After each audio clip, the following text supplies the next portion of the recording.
Good evening everyone! Welcome to Kaban ng Salita. Live tayo dito sa St. Paul's Cabanatuan Bookstore. Kung mapapansin nyo, kinakabahan pa nga ako.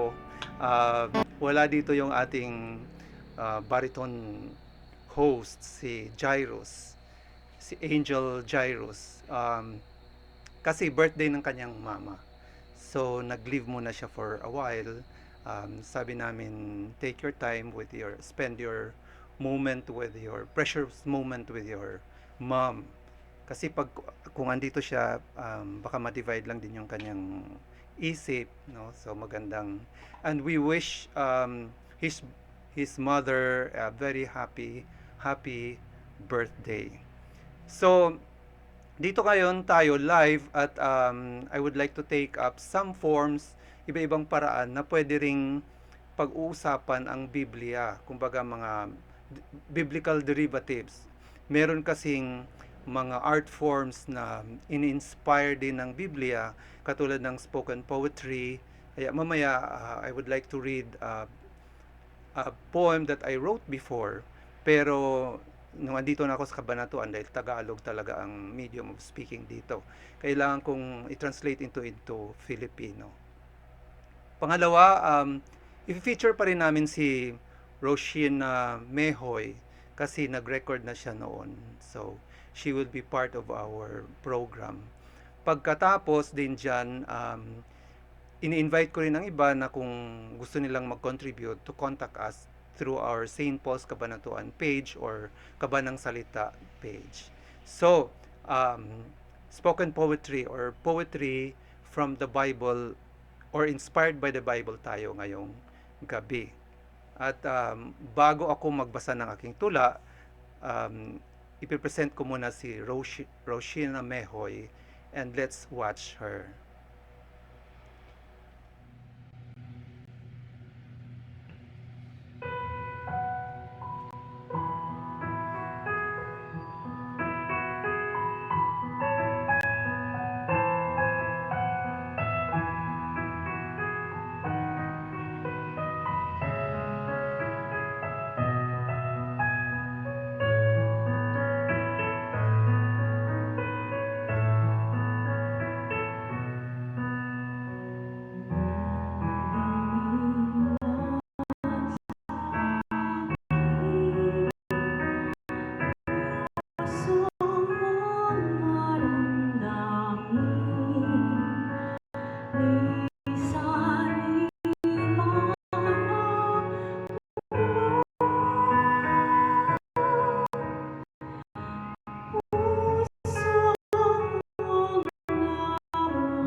Thank you so much, Roshina Mehoy.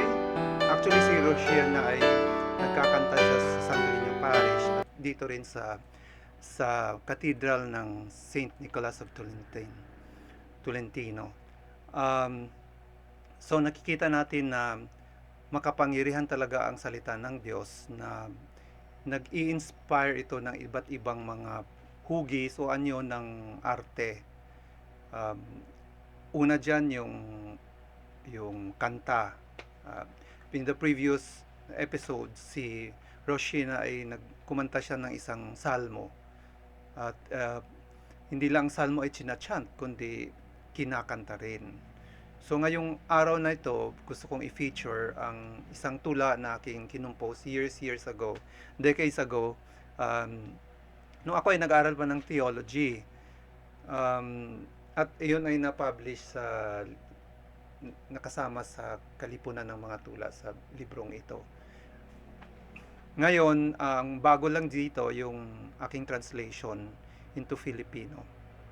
Next meeting din, gusto ko ring i-feature yung mga gawa na aking mga estudyante na hindi naman in terms of spoken poetry or mga salita, kundi sa pagguhit naman, no? Kumbaga visual arts or painting. So, the Gospel of Matthew naman yun, inspiring my students to make visual illustrations. So, ang tula ko ay si Matthew, si Levi, yung tax collector.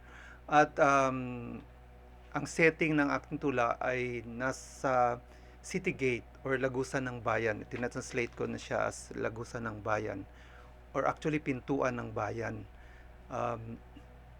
Sa mga pintuan or sa lagusan kasi maraming nangyayari, pumapasok at lumalabas. So it's also a place of encounter. Kaya nakikita ako dito sa tulang ito si Levi or si Matthew na tumitingin sa ibang mga tao at doon din siya nakita at kinumbidahan, inimbitahan ni Jesus, no, na sumunod sa kanya bilang isang tax collector. Iniwanan niya lahat. At alam natin din na sa mga laylayan ng bayan, maraming nangyayari, maraming encounters between the rich and poor, mga cultures, strangers, and the guests. Kaya magandang paksa sa isang tula ang mga fringes or mga boundaries. Tayo din ay natuto minsan sa buhay pag dumadaan tayo sa mga makitid na boundaries at nakikita natin ang mga sides, both sides, kaliwat kanan. Kaya itong tula na to ay tungkol dyan sa mga pag-aaral ni mga natutunan ni Levi or ni Matthew nung na-encounter niya or na salubong niya si Jesus. Ang title ng tula ay At the City Gates. I will first read it in English tapos in Tagalog. At the city gates, the call of Levi. No, he does not see farm goods taxable as I do. 10% leaps out, packed in my pocket. At the city borders, where worlds meet, he prods me to glance deeply into my own city before the boundless fields. How easy to tag a price on loads of barley oats until he comes and appraises pockets of my profits. My heart is on banks, but he banks on my heart. As he opens my eyes, I move my hands to till the land, to see sweat shaping these city gates. Thank you so much. Wala mong palakpak dyan. Ilan bang viewers natin? 5. So, wala bang 5 palakpak dyan? Ito naman yung translation ko. Gabi ko lang to sinimula at kailangan umaga finalize. At first, gusto ko sa pintuan ng bayan. Kaya lang, sa pintuan parang kailangan pang buksan at isasarado kung pinto ang imahen. Pero kung lagusan, parang meron ding parang gate din siya pero ang mga tao ay labas-pasok. Kaya tinanslate ko siya ng salagusan ng bayan. Ang pagtawag kay Levi. Ulitin ko. Salagusan ng bayan ang pagtawag kay Levi. Di tulad ko, hindi niya nakikita ang buwis sa mga halamanan. 10% sa bulsa ko, diretso. Dito sa lagusan ng bayan, kung saan iba't ibang mundo'y nagkasalubungan, hinihikayat niya akong tingnan ang sarili kong bayan sa gitna ng mga walang bakod na taniman. Madaling magkwenta sa halaga nitong sako-sakong mga ani, hanggang dumating siya't sinukat ang mga kita ng aking bulsa. Ang puso ko'y umiimpok sa bangko, ngunit ang bangko niya'y ang aking puso. Nang binuksan niya ang aking mga mata, binubungkal ng aking mga kamay itong lupain hanggang aking masilayan mga pawis na nagbibigay hugis nitong lagusan ng bayan. Thank you so much. Walang palakpak dyan. So, that ends our session for tonight. Kung paano ang salita ng Diyos, ang isang the call of Matthew, actually in 3 synoptic gospels, sa 3 gospel ni Mark, ni Luke at ni Matthew, makikita ang tawag ni Levi. Paano ang salita ng Diyos ay mag-inspire din sa atin na gumawa ng mga malikhaing obra o mga tula. Kaya kung meron kayong mga nagawa dyan, don't be afraid, huwag kang mahiya, i-text, itimbre lang sa amin sa Kabanang Salita o St. Paul's Kabanatuan. At invite namin kayo, kukumbadihan namin kayo dito sa aming bookstore upang magbasa rin ng inyong mga tula or akda. So, that's, as I promised, next week I would talk about the visual works of my students in the Gospels. At bago ako magpasalamat ng I would like to acknowledge, of course, si Riley, aking partner ngayon. Wala din si Rian at si Jairus. We missed you. Next time, makikita-kita naman tayo. I would like to thank Biblos Reading Club. Palagi silang sumusuporta sa akin kahit lang sa mga messages or financial support. And especially kay Haylene Kabilin na nagbigay sa atin ng 2 Sony cameras at isang video switcher para sa ating live streaming. Nagpasalamat kami syempre dito sa St. Paul's Kabanatuan Bookstore dahil ito yung venue ng ating live streaming.